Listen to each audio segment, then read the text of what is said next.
Amazon Virtual Private Cloud, VPC Overview. Amazon Virtual Private Cloud. Amazon VPC is like your own private cloud within the AWS cloud. It lets you provision a logically isolated section of the AWS cloud, where you can launch AWS resources in a virtual network that you define. This is a virtual network dedicated to your AWS account. Alternatively, your AWS account comes with a pre-configured default VPC in each region. You can launch your resources into the default VPC right away. Amazon VPC also provides you with complete control over your virtual networking environment, including selection of your own IP address range, creation of subnets, and configuration of route tables and network gateways. To get started with creating a VPC, you must assign own IP address range, creation of subnets, and configuration of route tables and network gateways. To get started with creating a VPC, you must assign it with a range of private IP addresses. Amazon VPC supports IPv4 and IPv6. Your resources can communicate over IPv4 or IPv6 or both. By default, it uses the IPv4 addressing protocol. You can also bring your own IP prefixes. A VPC spans all of the availability zones in the region. After creating a VPC, you can add one or more subnets in each availability zone. A subnet is a partition of a VPC's IP address range. For example, your VPC has a total of 1024 IP addresses, and you configure 4 subnets, each has 251 IP addresses. Each subnet must reside entirely within one availability zone. You can launch instances into subnets in multiple availability zones to improve fault tolerance and hence, building highly available applications. Creating multiple VPCs is supported. In one AWS account, you can create up to 5 VPCs per region by default. If more is required, this limit can be increased through AWS support. Now, let's talk about the key benefits of Amazon VPC. First, it is simple. Using the AWS Management Console, VPC can be quickly and easily created. You spend less time setting up and managing, so you can concentrate on building the applications that run in your VPCs. Customizable. You can easily customize the network configuration of your Amazon VPC. For example, you can create a public-facing subnet for your web servers that have access to the internet. You can also place your back-end systems, such as databases or application servers, in a private-facing subnet with no internet access. When you configure VPC to connect to your corporate network, it can serve as an extension of your own data center. In addition, VPC can also be connected to other VPCs. Secure. Amazon VPC provides multiple layers of advanced security features, such as network access control lists, NOCLs, and security groups, to enable inbound and outbound filtering at the subnet and instance level. In addition, you can store data in Amazon S3 and restrict access, so that it's only accessible from instances inside your VPC.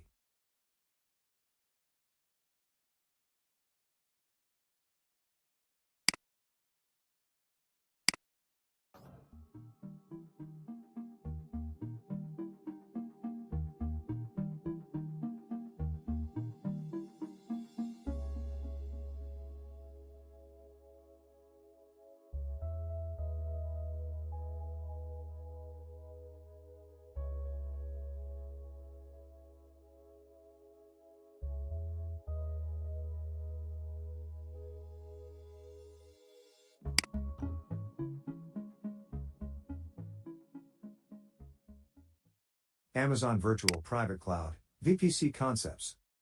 The following are some of the key concepts for VPCs.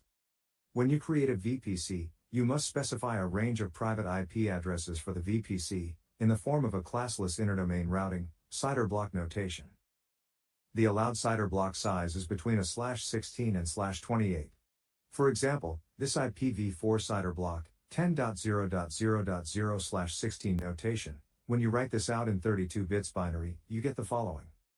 The number followed the slash symbol, in this case, 16, means that the first 16 bits remains fixed. And you can vary the next 16 bits, providing you with a total of 65,536 IP address ranges. A CIDR block of 0.0.0.0/0 would allow access to any IP address. To the original primary CIDR block, You can assign additional private IP addresses, a secondary CIDR block, to expand your VPC. Private IP addresses are local addresses in your VPC. They are not reachable over the internet. They are used for communication between the instances in your VPC. To connect to your instance over the internet, you can assign a globally unique, public IPv4 address to your instance. On the other hand, IPv6 addresses are public and reachable over the internet. When you create a VPC with CIDR block, such as 10.0.0.0/16, note that you will not have all 65,536 IP addresses. It is because 5 IP addresses are reserved by AWS for internal use. To create more than one subnet in your VPC, make sure that the CIDR blocks do not overlap. That's why we specify 10.0.10.0 and 10.0.20.0 for the two subnets. /24 indicates assigning 251 IP addresses for the subnet. When you create a VPC, it automatically has a main route table by default. You can also create your custom route tables. A route table contains a set of rules, called routes, that are used to determine where network traffic is directed. Each route in a table specifies a destination and a target. This main route table shows a local route that enables communication for all resources within this VPC. Each subnet in your VPC must be associated with a route table. You use a public subnet for resources that must be connected to the internet, and a private subnet for resources that won't be connected to the internet. You can make a subnet a public subnet by adding a route in your subnet route table to an internet gateway to support inbound and outbound access to the public internet. On the other hand, private subnet does not have a route to an internet gateway in the subnet route table. Also note that most architectures allocate significantly more IP addresses available for private subnets than for public subnets.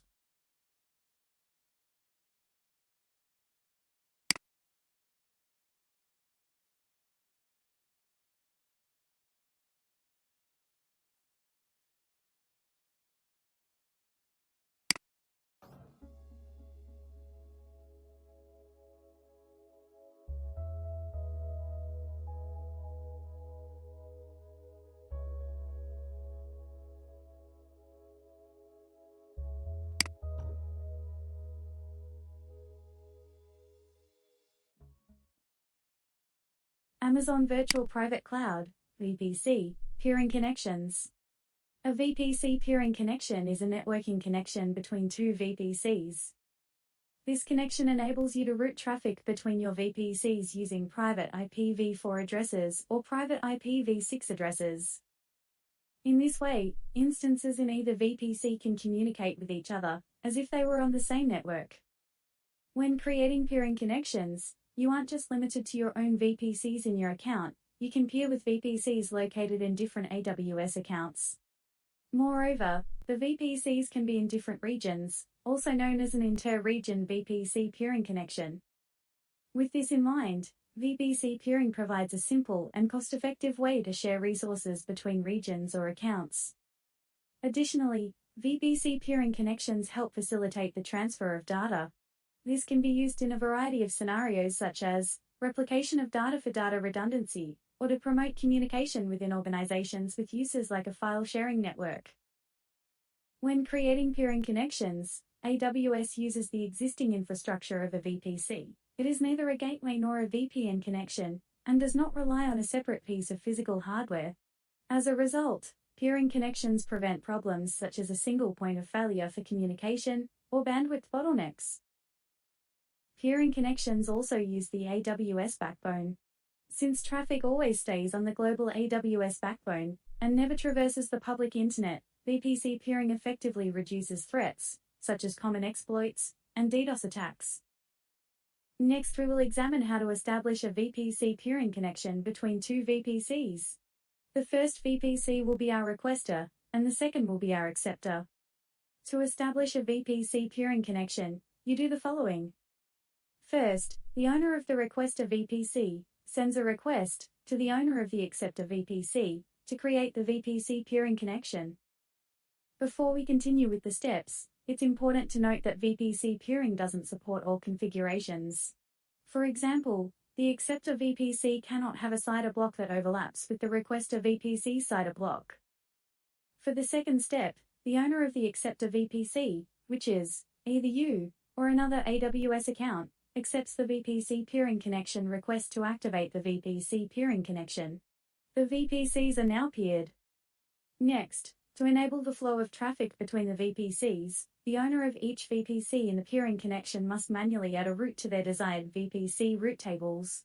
That route must point to the IP address range of the other peer VPC. Finally, if required, update the security group rules that are associated with your instance to ensure that traffic to and from the peer VPC is not restricted. Now that your VPCs are peered, you can go ahead and peer it with multiple other VPCs. However, note that VPC peering connections do not support transitive properties. All peered VPCs must be directly peered with each other. Similarly, VPC peering connections cannot use edge-to-edge routing to access resources it does not have direct access to, such as an S3 bucket.